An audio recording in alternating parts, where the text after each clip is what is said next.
안녕하세요, 백기라입니다. 오늘은 전북 전주에서 이렇게 여러분들을 만나게 되었습니다. 이게 자꾸 야외에서 촬영을 하다 보니까 조금씩 요령도 생겨가는 것 같고 장비 세팅에 대해서 조금씩 이제 노하우가 좀 생기는 것 같네요. 역시 많이 해봐야 도움이 되는 것 같습니다. 오늘은 역사 이야기를 잠깐 해보려고 합니다. 뭐 인문학적인 얘기는 아니고 저는 항상 실용이 또 중시하기 때문에 왜 역사를 공부해야 되는가라는 측면에서 한번 학습적 측면에서 한번 그 얘기를 해보려고 해요. 요즘 사람들이 한 100년을 살 수 있을까요? 뭐 이제 100세가 평균 수명이 된 세대가 이제 이미 태어나고 있으니까 그런 점에서는 100년 사는 사람들이 나올 것 같아요. 하지만 아직은 좀 힘들죠. 사람이 참 100년도 못 사는 존재입니다. 그러다 보니까 우리가 그 경험을 통해서 얻을 수 있는 게 한계가 있어요. 한날의 흥망성쇠라든가 뭐 자연 만물의 큰 변화들 사실 알 수가 없죠. 뭐 산이 바다가 되고 바다가 산이 된다는 사실을 과학책이나 역사책에서는 배웠지만 우리가 사실 그것을 눈으로 보는 것은 인위적으로 공사를 하지 않고서는 불가능한 시대가 되었습니다. 성경에 보면 뭐 600년, 800년, 900년 살았던 사람들이 나오죠. 그런 분들이라면 산이 바다가 되고 바다가 산이 되는 모습을 봤을지도 모르겠어요. 하지만 우리는 이제 못 보고 있죠. 그래서 우리의 시각이라는 게 굉장히 좁습니다. 왜 역사를 공부해야 되는가를 물으신다면 저는 첫 번째로 인간의 삶으로는 알 수 없는 큰 흐름을 볼 수 있다고 말씀을 드려요. 역사의 가장 큰 특징은 수백 년, 수천 년, 최소한 언어가 만들어지고 기록이 시작되고 뭐 지금 우리가 제일 오래전 역사를 공부한다면 뭐 기록된 것만 본다면 글쎄요 한 1500년? 거의 뭐 2000년 전 역사도 조금씩은 볼 수가 있죠. 근데 우리가 후대 연구에서 쓴 역사 말고 그 당대의 기록만 놓고 본다면 글쎄요 이제 한 2000년 정도나 뭐 옛날에 뭐 고대 문자까지 포함을 해도 3000년 넘기가 쉽지 않을 것 같아요. 뭐 그 이런 분들 있잖아요. 지구가 45억 년, 56억 년 정도의 어떤 그 전에 생겨났고 수명이 그만큼 된다. 자 그럼 한번 묻고 싶어요. 3000년 전에 어떤 일이 있었나요? 과학이 연구하는 거 말고요. 사실 그건 다 추론하는 거죠. 과학은 지금까지 많은 것들이 틀려왔어요. 그런 점에서는 또 역사가 주는 면과 과학은 좀 많은 차이가 있습니다. 글쎄요, 한 1000년쯤 뒤에 지금의 역사가 없는 상태에서 과학이 우리를 연구한다면 지금 우리가 기록한 것과는 많이 다르지 않을까요? 그런 측면에서 역사의 가장 큰 묘미는 팩트를 기록하는 데 있습니다. 당대의 시각으로 팩트를 기록하는 거. 물론 왜곡이 될 수 있죠. 지금은 좋게 보는 걸 그때 나쁘게 볼 수 있고 지금은 뭐 다르게 보는 것들이 있을 수 있으니까. 하지만 그 당대의 시각으로 기록된 게 있다는 것은 굉장히 큰 힘입니다.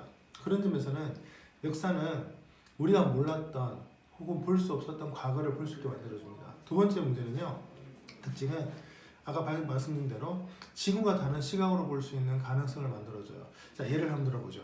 지금 여러분들이 만일 좋은 나라에 살고 있다고 가정을 할게요. 요즘 뭐 헬조선이라는 말을 워낙 많이 해서 저는 동의 안 합니다만 자, 좋은 나라에 살고 있다고 가정할게요. 그러면 정말 지금이 좋은 나라냐 우린 발전이 없냐를 볼 때 제일 좋은 방법이 뭘까요? 과거랑 비교해 보는 겁니다. 과거랑 비교했을 때 어떤 면에서 나아졌고 어떤 면에서 소태를 했는지를 보면 되겠죠. 뭐 세종대왕 시대에는 노비에 대해서도 뭐 출산 후 휴가를 보장해줬다. 그래서 뭐 이거에 대해서 세종대왕 때보다 지금이 못하다 얘기 많이 하시는데요. 중요한 건 뭐죠? 노비였다는 거죠. 여러분 노비가 있는 것 자체가 나쁜 겁니다. 지금 현대 시각으로 보면 그 노비에 대해서 출산휴가를 줬다는 게 나쁜 건 아니지만 원천적으로 더 심각한 문제가 있는 거잖아요. 그런 점에서는 우리가 뭘 볼지에 대해서 굉장히 고민을 해야 되는데 자 노비의 시대로 돌아가고 싶으세요? 그건 다른 문제죠. 이렇게 역사는요 우리와 다른 시대를 살았던 사람들을 통해서 지금 당과는 완전 다른 관점으로 볼 수 있게 만들어줘요.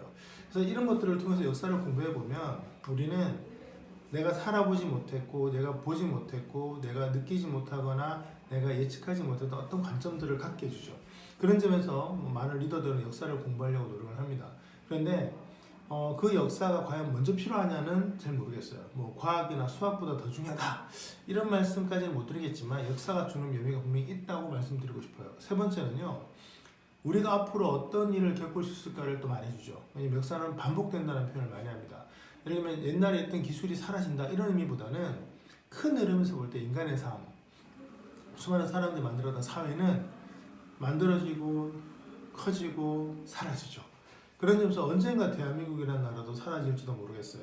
천만 년, 만만 년 지금까지 존재했던 나라가 없기 때문에 우리나라가 그래도 그 한반도 자체가 그 어떤 나라가 굉장히 길게 있었던 예를 통일신라 같은 경우 한 1000년 역사를 갖고 있죠.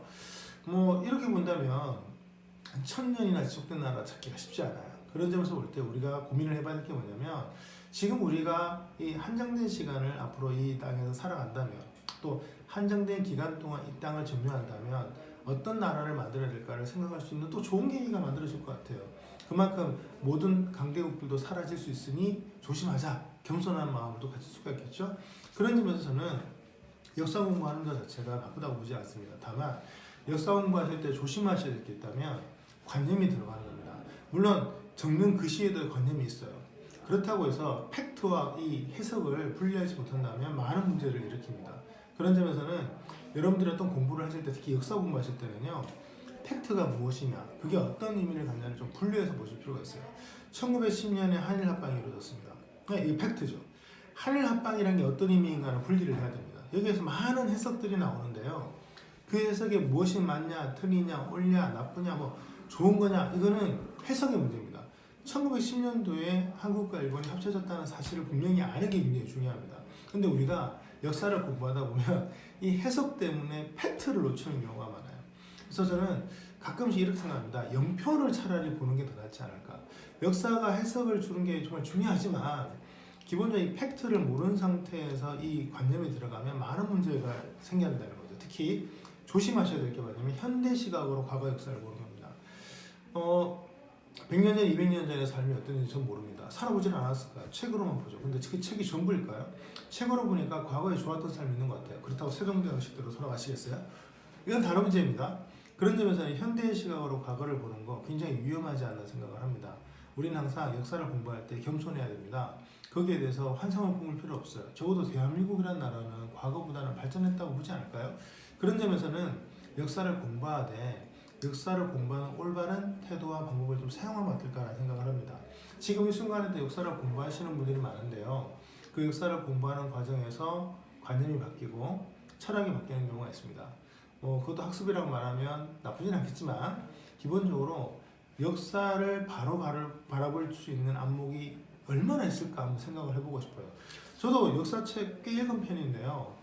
역사를 안다는 말은 잘 못하겠어요. 워낙 저랑 생각이 다른 분들이 많으니까 그분들하고 싸우고 싶진 않아요. 지금 이 순간에도 역사를 공부하는 가장 큰 이유는 나한테 조금이라도 도움이 될까라는 생각을 하기 때문에 읽는 겁니다. 그런 점에서는 저만의 역사 공부법이 있겠죠. 이 해석까지 여러분들과 공유했다가는 또 싸움이 날지 모르겠어요. 하지만 여러분들도 공부를 해보시길 바라요. 좋은 역사 공부는 여러분의 삶에 많은 유익함을 가져다 줄 것입니다. 앞으로 제가 역사에 대한 얘기들을 조금 드릴 수도 있을지 모르겠어요. 저도 나이가 들어가고 조직의 리더가 되다 보니까 예전과는 좀 다른 역사를 바라보는 시각이나 태도가 좀 바뀌는 것 같아요. 예전에는 그냥 정보로 받아들였는데 이제는 그걸 삶으로 받아들이고 과연 현대라면 내가 그 시대에 살았다고 어땠을까라는 생각을 많이 하게 됩니다. 그런 것들을 또 여러분들과 논의하면서 이 역사를 통해서 우리가 얼마나 많은 삶에 대한 또 관점들을 확장해 갈 수 있는지를 한번 해보면서 저의 경험들을 또 여러분들과 나누도록 하겠습니다. 오늘 하루도 멋진 하루 보내십시오.